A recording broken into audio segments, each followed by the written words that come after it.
What's up, guys? This is Coach Grant with First Down Training, and today we're going to be breaking down how you can beat out the starter if you are in a backup role. Let's get started. Now, before we get into this video, fellas, if you would like to get faster, check out that very first link in the description below where you could get access to 80+ speed and agility drills, all designed to help you with your 40-yard dash, overall athleticism, overall explosiveness, the works. We give you the exact sets and reps to do for each drill, and we put the drills into specific workout plans so it holds you guys accountable and you'll actually do the work with the required sets and reps on a day-to-day basis. So again, check out that very first link in the description below if you would like to get faster.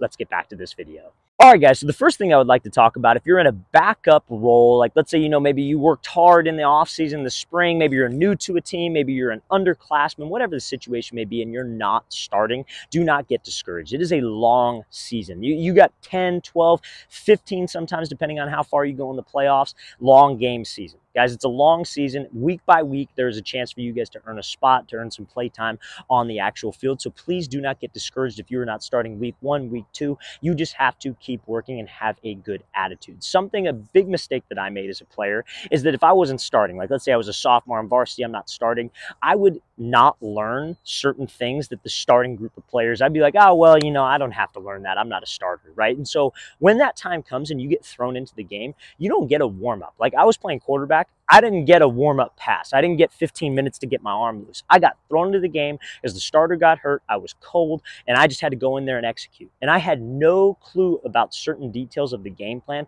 that I should have known. So you guys should not have a bad attitude if you're not named the starter. You just got to understand, treat it like, okay, there's more work to be done. There's more work for me to do to be able to close that distance on the starter. So what can you do for that? And that's what we're going to be discussing throughout the course of this video, is certain things that you could do week in and week out at practice to help you close that space with the starter and put more pressure on it. Like, God forbid, you don't wish on injury on anybody. You don't wish anybody to play maybe you do wish that they play terrible, whatever it is, but like, you're going to get an opportunity. And when that opportunity comes, you want to make sure that you never give it back to that player. And you have to prepare like a starter. That's the first thing that I want to get across to you. Don't get discouraged and prepare like the starter. If they're learning plays, you're learning plays. If there's a starters only meeting, you should be in there unless they kick you out. Like, you have to do everything that they do. So mentally, you're on the same level playing field as them. So when you get your shot, there is no learning curve.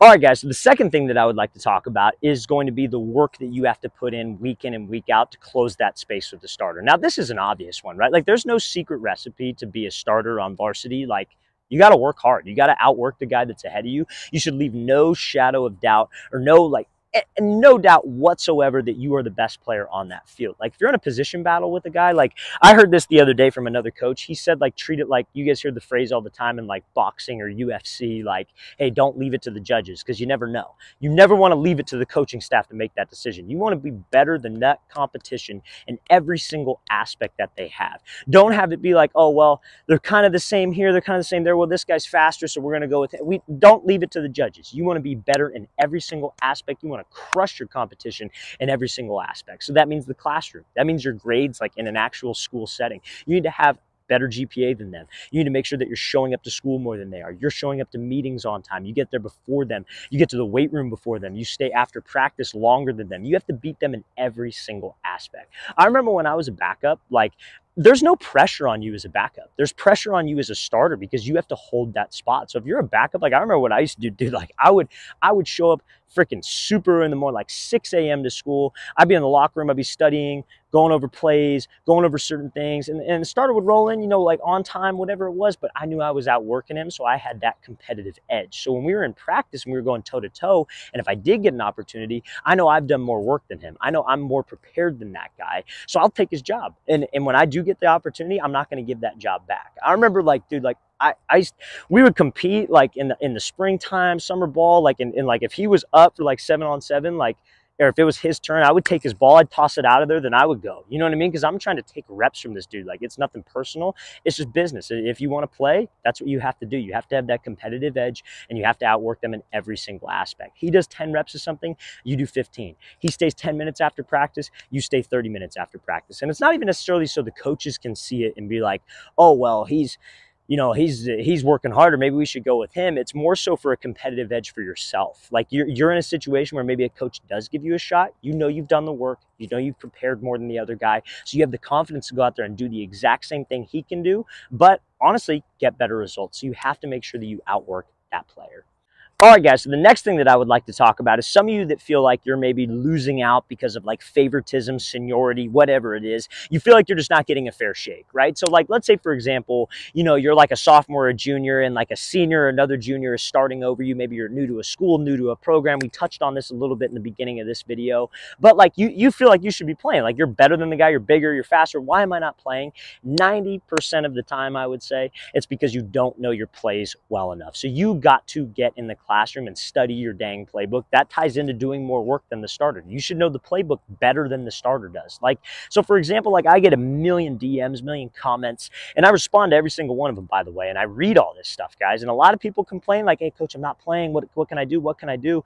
And if you're working your ass off, chances are, and you know you're better, like there's no shadow of a doubt that you're better than this guy, it's probably the mental side of things. If they think that you're a head case and you can't understand plays, you can't execute assignments, they have no trust in you and they're not going to play you. When it comes down to playing, it's honestly all about trust. Is this guy going to get the job done, right? Like if I'm a coach, right? I coached high school football for a bit at a high school called Los Alamitos High School, right? And we had, I was coaching receivers, and we had a kid who was extremely talented, better than a lot of the slot receivers that we had starting out there. He was traditionally an outside receiver, but I wanted to get him on the field. I thought he was a slot guy. And what it came down to was he didn't know his plays. He would tell me like, coach, I only know outside. I'm like, why the hell do you only know the outside receiver spot when we're trying to make you play out of the slot? It came down to it, like we were in a game, we needed a slot, and I was like, hey, get in there. I'm not gonna say his name, but I'm like, hey, get in there. And he's like, coach, I don't know the plays for slot. It's like, why the hell do you not know the place for slot? Like, even if you're strictly an outside guy, you never know when they might call you down. Get on the field. Like, seriously, like, you got to know your place, especially if you're a quarterback, especially if you're a receiver. If you don't know the playbook, we cannot trust you to go out there. So, guys, you got to know the playbook better than anybody on the field if you really want to start that bad. And I get it. Some people maybe struggle. Maybe you don't have a playbook. Ask the coaches about plays. Write out your own freaking playbook. Do the work and know the plays, and that's how you guys are going to get more play time on the field. All right, guys, I really want to thank you for watching. I really appreciate it. If you have any questions at all, don't hesitate to leave those in the comment section below. We always appreciate the feedback. It's always great to hear from you guys. And again, fellas, if you would like to get faster and want 75+ speed and agility drills, all with the exact sets and reps to do, made into specific workout plans for you, again, check out that very first link in the description below. We'd love to get you on our first down speed training. I'll see you guys next time.